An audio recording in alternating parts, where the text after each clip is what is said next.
let me be the first to tell you that you are my second choice for my first video cast of this particular series. How does that make you feel?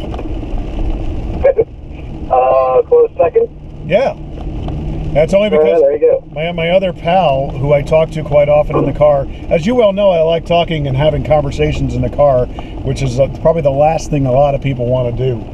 But I enjoy it because it really helps me flesh out ideas. Activities. So, yeah, I called him this morning, and he's like, I got like 10 minutes, dude, before I get to work. So I get to, I'm like, all right, well, I need to get gas and everything, and yeah, it took me 20 minutes to get freaking gas. Got a level 1 gas station town. So this is Mike Mercurio, a good pal of mine I met back in 2013, who basically taught me the art of the car sale. All right. Yeah. So we're gonna ultimately bring up Taco Bell in a second because it's starving. Try and find the Taco Bell. You're on your way to get breakfast. Yes. Mercurio taught me the best way to the sales process and the finesse that it takes to basically convince people to make the second biggest purchase that they'll make in their lives. It is. I mean, it's stressful for somebody in the car business to buy a car. I mean, it's a process that anybody goes through that it's not. I wouldn't say it's not enjoyable, but it is enjoyable. I mean, you can have fun with it as a client or a salesperson. Some people choose not to have fun with it. I don't know. It can be stressful, man. I get everybody gets this thing they call I can't think of it. Buyer's remorse. Yeah. Like I get buyer's remorse even though I know, I've been in the car business forever and know what I'm doing. You just need to understand that it is going to be a stressful situation because you're part of the team and making a decision that you're going to have to stick with for a while.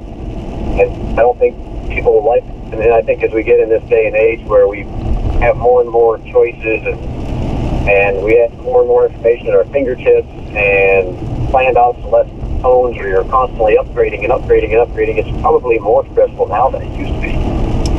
Well, I can tell you that, you and I have had this conversation before, that I would say before I was in the car business, I'm no longer in it anymore, but I guess you'd say the ultimate grinder. I would go into a dealership, and this is back when they would start at MSRP, and you'd have to battle your way down, and it would take hours going back and forth, and depending on what kind of salesperson you got, if it was a seasoned guy, he'd be able to take you through the whole process, but you'd automatically tell if you were with a green pea because you'd have to go back and forth to the manager, and ultimately you deal with the manager to make the deal. Right, you keep hammering on the salesperson until he goes and gets the manager, and then the manager makes the deal, the old school. Yeah. Cool stuff.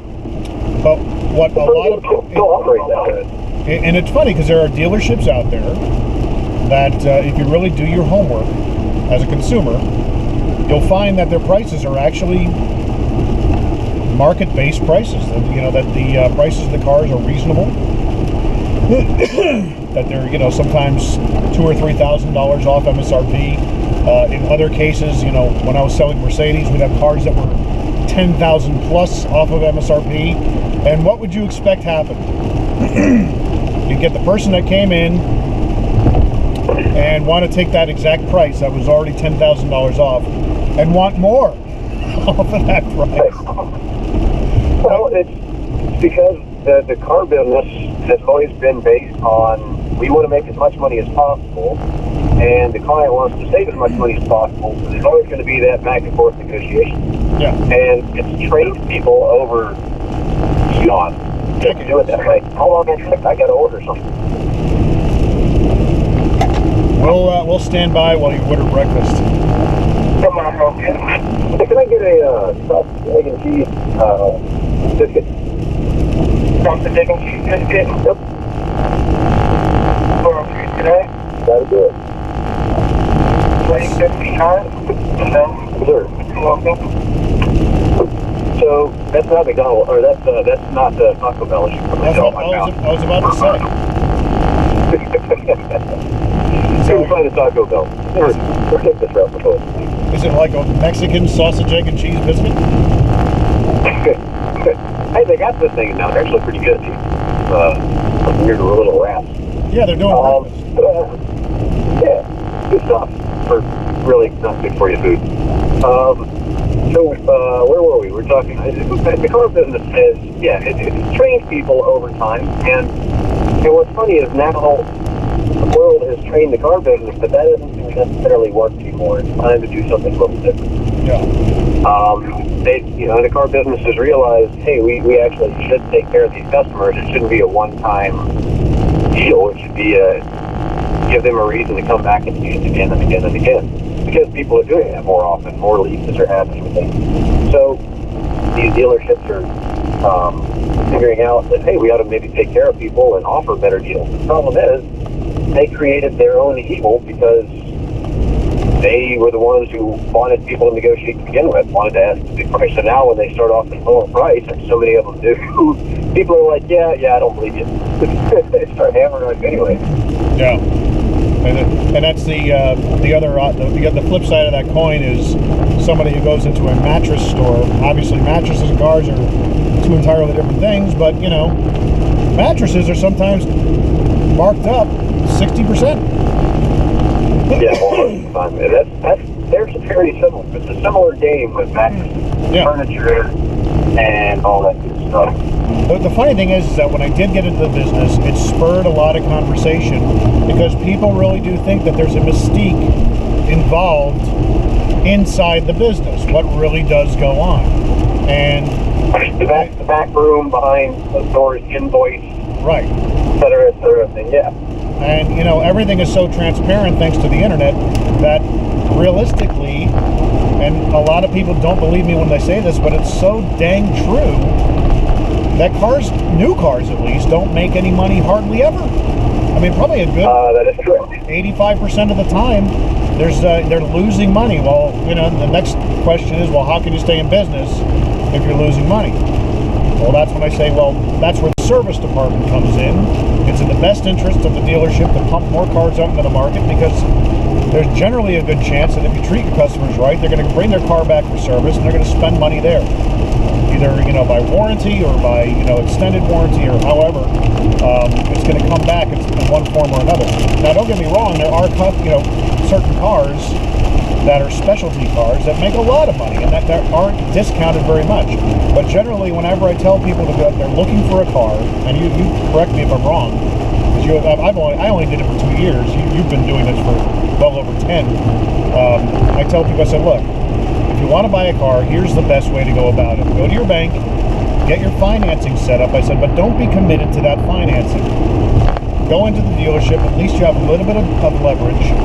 Go in with the assumption of getting anywhere from 4 to 6% off of sticker price for whatever vehicle you're looking at. Now, if you're looking at a Honda Civic LX and you end up falling in love with an EXL, you're going to be expected to pay another, $4,000, $5,000, $6,000 for that car. But you got to do the math on it and take that same consideration as percentage off of that car, because that's really about the profit margin that's generally in any car. Would that sound about right? About 6 quarters? Yes. And then you have, dealer holdback and stuff like that, which is dealer's money. Well, and then in some cases, that 4 to 6% that people are getting off of the car already is eating into the holdback.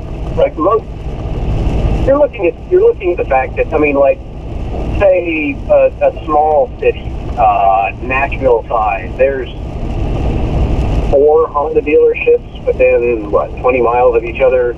Yeah.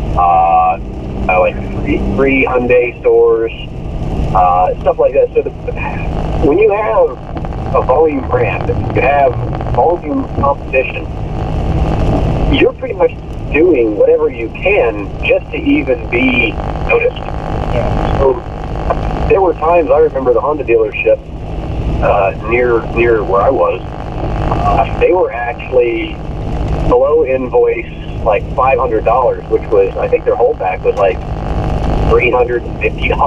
Mm-hmm. So they were all the way through their holdback and their everything just to sell the cars. I mean, they were legitimately losing money on every single one. but they were hoping to get a trade-in that would have to go through service. And like you were saying, service is the key anymore in a volume brand, especially. Yeah. Fixed ops is typically fixed. It's going to charge what it's going to charge to the dealership. So, they're going to sell the car for a loss to get a trade-in. That trade-in is going to go into service. Service is going to charge the sales department money to fix it. And then they're going to sell it, and they're not going to make much money on that either, but they're making that constant turnaround. So this, back in the day, it's kind of funny. There are a lot of people who came in and were like, show me the invoice. And we're like, sure. And we show it to them, and they go, no, the real one. Well, that is the real one. Yeah, but that's more than what you're selling it for. I know. Yeah. So, being in sales truly is an art, and making sure that everybody feels like they're winning. I mean, I've talked to my neighbor about it when he bought his truck. He still feels like he left money off the table, and or money on the table rather. And I said, why do you feel that way? I said, what was the discount of the truck you bought? And I want to say it was like $12,000 discount. I said, dude, really? I said, and you got 0% financing, and you feel like you left money. I said, you know how much your salesman probably made on the deal? He goes, how much? I said, maybe $100. The best thing a consumer can do is be informed. Yeah. I love an informed consumer. Most car salesmen do, because then the consumer already talking the language that we can work with. Yeah. The art of car sales is not. It's the art of making sure that everybody's comfortable. That's the true art. Making sure that the customer comes in and is happy and is easy, is more at ease and able to relax and just work with us rather than think that we're trying to beat them up and that they should beat us up or be defensive. Yeah, the ultimate goal is to make sure that client, that customer is knowledgeable. Whether they buy a car from me or not, if they leave knowledgeable, I feel confident that I've done my job and that they're probably going to come back. Because most salespeople don't do it that way. They just, here's money walking in the door. I'm going to try and just put them in whatever I can. No, that's bad. And when as they are starting to run into more and more informed consumers, they're falling out of favor because the consumers are going, all right, this guy's a dipstick. Yeah. Just trying to smash me into whatever he can so he can get money. The world doesn't work that way as much anymore, and it shouldn't work that way. It should be like you were saying with the interest rates. Just go talk to your bank, find out what they're willing to do, and understand that if it's on a new car, that's pretty much going to be what they can do. They're going to tell you this is what we can do, and then go to the dealership. And if the dealership can be it, awesome, take it. It's money. It saves your bank. It leaves your bank free for you to use them in an emergency. If you need to get a loan for something important, something else. If they go into a bank, or if they just look on the website and they're looking at used car, like a 2010 Chevy Silverado or something, and they look on their bank's website and rates, used car rates as low as 2%. That's not going to work. They have to talk to their bank, because typically they show those used car rates as low as for a maybe 6-month-old car or 1-year-old car. And people will come in thinking they're informed, and they're not. You have to do your due diligence. It's not hard, and it doesn't take a lot of time. Yeah. You just have to do it. And I mean, we have people that come in, and every once in a while they have a better rate than we can get. It's rare. And that kind of thing still doesn't help the dealership, because automatically they have more of a trust factor with their bank or who said they can get this kind of car, and then they come in and you say, well, the reality is, no, you can't. Here's the fine print that they didn't tell you. Well, here's the fun part about that. Yeah. The dealership is going, here's why I don't trust banks. And this is just me. So a dealership, if they're lucky, is going to make maybe 2% on the car. Yeah. If they're lucky, they're going to make maybe 1% on rate. If they're lucky, maybe 1% on the rate. Yeah. Clients trust their banks. They have their money in the bank, and the bank is making 30 to 40% off of their money. Mm-hmm. Come on. Yep. What I trust. I trust me. I have to do the due diligence to understand who is actually trying to take my money and who is actually trying to help me. For the most part, gone are the days of where the salesman is making, thousands of dollars per transaction.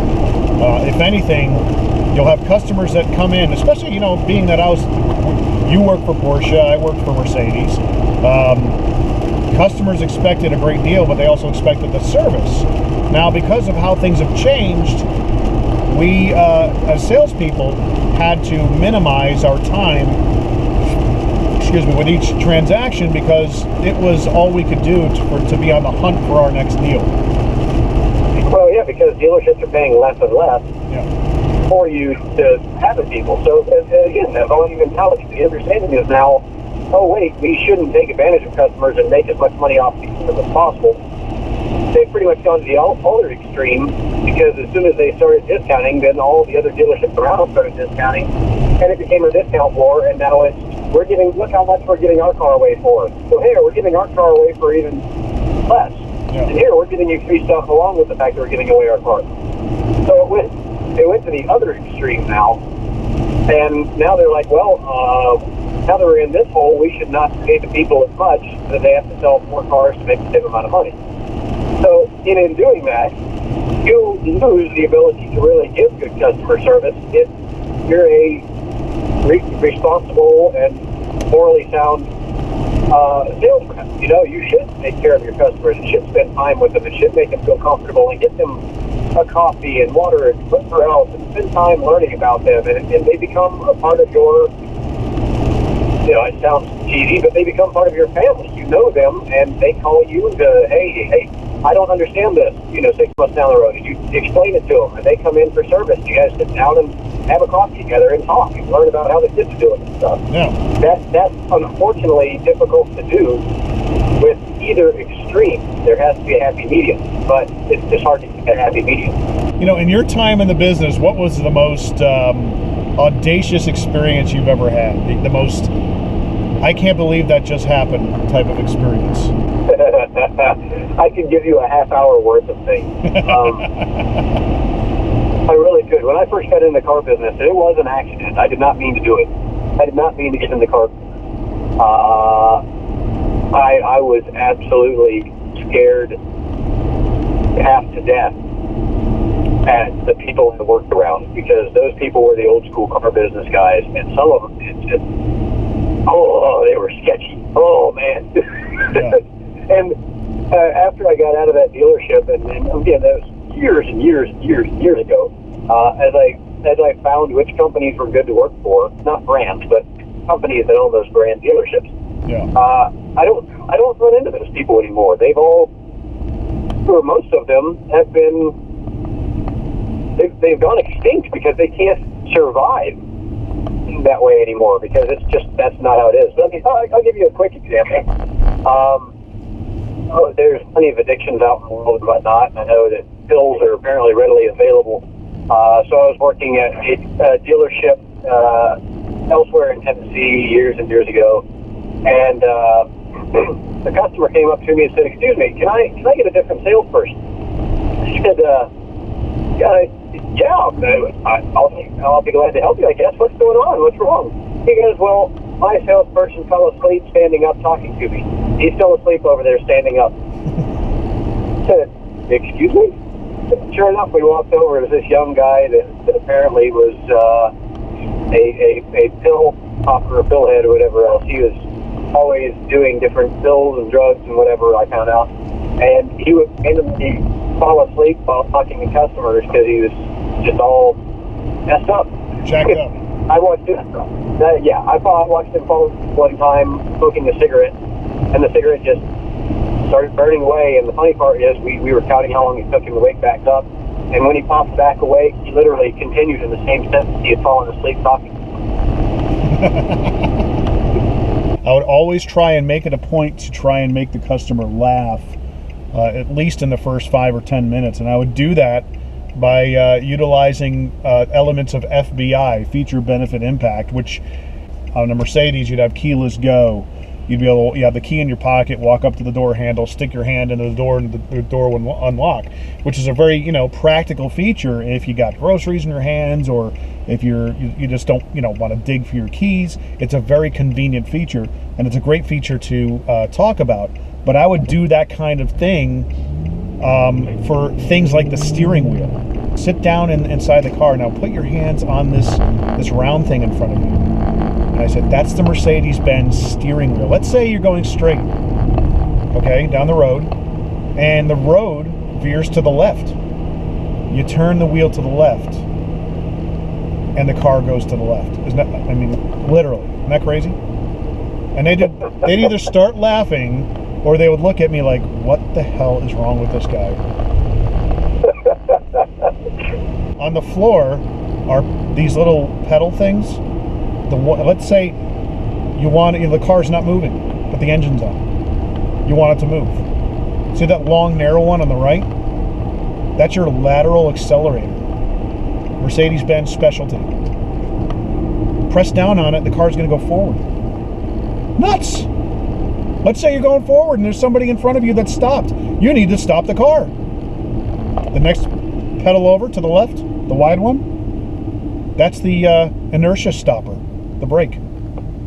Inertia stopper. Yeah, I was strangle you after about 2 minutes if you did that to me.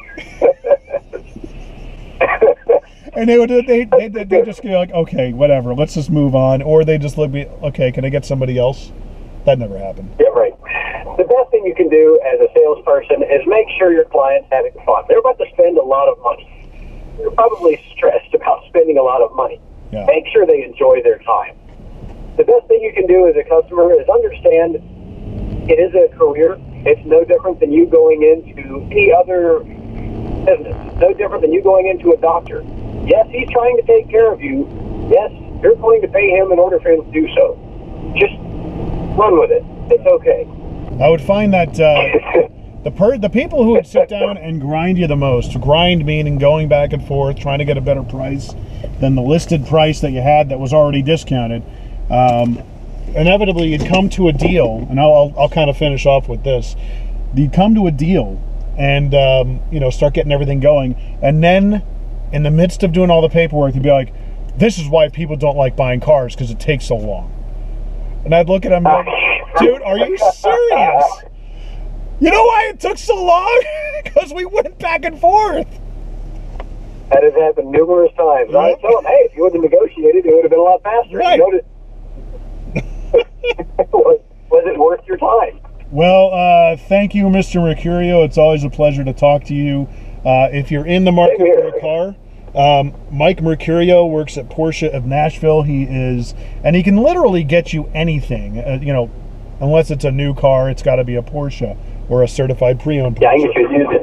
He can get you anything otherwise, used or new, and he's got over 100 dealerships from which to choose. So look him up. He's a good guy. Thanks for being my first guest on, I guess I'm calling this my Commute. The Commute. Right on. Episode. It's a good name for it. It works. Yeah. I'm still commuting, so it's our commute now. So yes, I enjoyed it, man. It was a good time. Thank you.